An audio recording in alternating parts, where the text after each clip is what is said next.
2024 সালের জুলাই গণঅভ্যুত্থানের পর আমাদের সামনে এসেছে সাম্য, ন্যায় বিচার, নাগরিক মর্যাদা, গণতন্ত্র ও সমৃদ্ধির নতুন বাংলাদেশ গড়ার এক ঐতিহাসিক সুযোগ।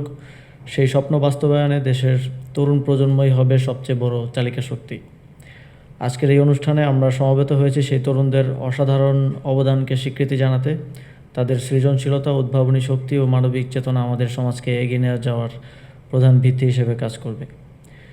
এই যুব সমাজ কেবল স্বেচ্ছাসেবক হিসেবে নয়, বরং শিক্ষা, স্বাস্থ্য, পরিবেশ, প্রযুক্তি ও সামাজিক উদ্যোগের প্রতিটি ক্ষেত্রে নেতৃত্ব দিচ্ছে। দেশের প্রত্যন্ত অঞ্চলে শিক্ষাসেবা প্রদান, বৃদ্ধাশ্রমের প্রবীণদের পাশে দাঁড়ানো, পরিবেশ দূষণ রোধে সচেতনতা সৃষ্টি কিংবা উদ্ভাবন ও উদ্যোক্তা বৃত্তির মাধ্যমে সমাজে ইতিবাচক পরিবর্তন আনা, প্রতিটি উদ্যোগই আমাদের গর্বিত করে। সীমিত সম্পদ ও নানা প্রতিবন্ধকতার মধ্যেও তারা সমাজের অগ্রগতির জন্য নিরলসভাবে কাজ করছে। সরকার তাদের এই যাত্রায় সহযাত্রী হতে প্রতিশ্রুতিবদ্ধ। বাংলাদেশের মোট জনসংখ্যার 1/3 যুবক। প্রায় 63% নাগরিকের বয়স 35 বছরের নিচে। এই বিশাল জনগোষ্ঠীকে ডেমোগ্রাফিক ডিভিডেন্ডে রূপান্তরিত করাই আমাদের সময়ের প্রধান চ্যালেঞ্জ।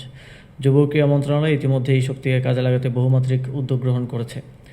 2024-25 অর্থবছরে 83টি ট্রেডে 2,71,000-এরও বেশি তরুণ তরুণীকে প্রশিক্ষণ প্রদান করা হয়েছে।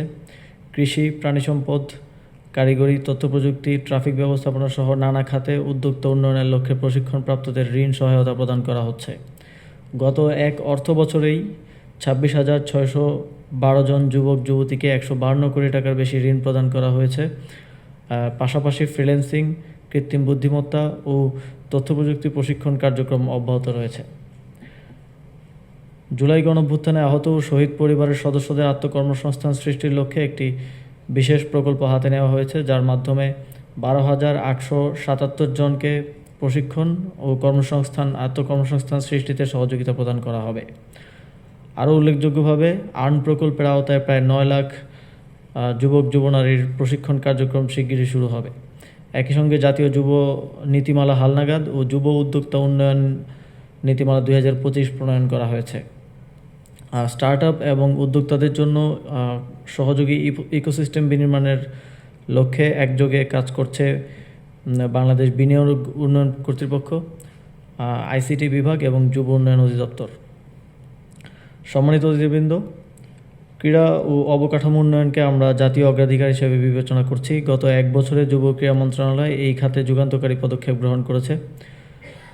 সংযুক্ত আরব আমিরাতের অর্থায়নে দেশের 8টি বিভাগে 8টি অত্যাধুনিক স্পোর্টস হাব প্রতিষ্ঠার কার্যক্রম ইতিমধ্যেই অগ্রসরমান। পাশাপাশি চীনের সহযোগিতায় একটি আধুনিক স্পোর্টস ভিলেজ স্থাপনের জন্য আলোচনা চলমান রয়েছে।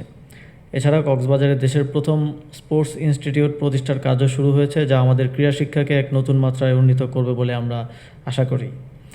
অগ্রাধিকার ভিত্তিতে জাতীয় ফুটবল স্টেডিয়াম সংস্কার কাজ সম্পন্ন করে তা বাংলাদেশ ফুটবল ফেডারেশনের কাছে হস্তান্তর করা হয়েছে। ক্রীড়ার বিকেন্দ্রীকরণের লক্ষ্যে নতুন 2টি বিভাগে বিপিএল আয়োজনের প্রয়োজনীয় অবকাঠামোগত সংস্কার সম্পন্ন করা হচ্ছে। শুধু কেন্দ্রীয় পর্যায়ে নয়, বরং বরিশাল, চাঁদপুর, শরীয়তপুর ও নড়াইল সহ বিভিন্ন জেলার একাধিক স্টেডিয়াম উন্নয়ন ও নতুন অবকাঠামো নির্মাণ চলছে। সারা দেশে ইতিমধ্যেই 150টি উপজেলা মিনি স্টেডিয়ামের কাজ সম্পন্ন এবং আরও 201টি উপজেলা মিনি স্টেডিয়াম নির্মাণের প্রকল্প চূড়ান্ত করা হয়েছে।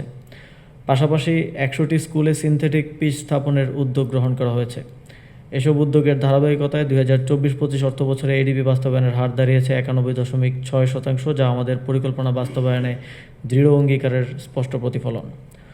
অবকাঠামোগত উন্নয়নের পাশাপাশি ক্রীড়াঙ্গনে প্রশাসনিক সংস্কার, বিকেন্দ্রীকরণ ও স্বচ্ছতা নিশ্চিত করতে পুরনো কমিটি ভেঙে অ্যাডহক কমিটি গঠন করা হয়েছে।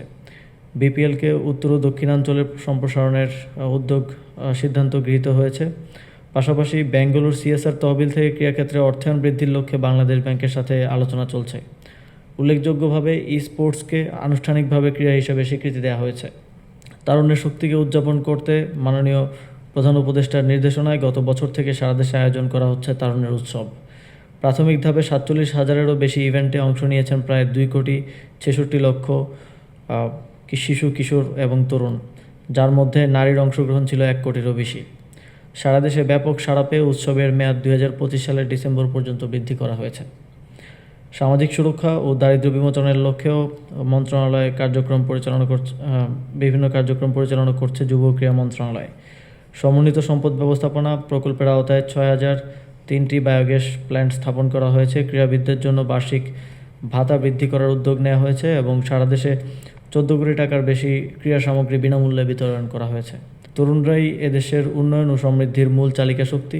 তাদের সাহস, উদ্ভাবনী শক্তি এবং মানবিক চেতনা আমাদের পথ দেখাবে। আমি আহ্বান জানাই, যুব সমাজ এগিয়ে আসুক, নেতৃত্ব গ্রহণ করুক, সমাজকে আলোকিত করুক এবং সমৃদ্ধ বাংলাদেশ গঠনে প্রধান কারিগর হয়ে উঠুক।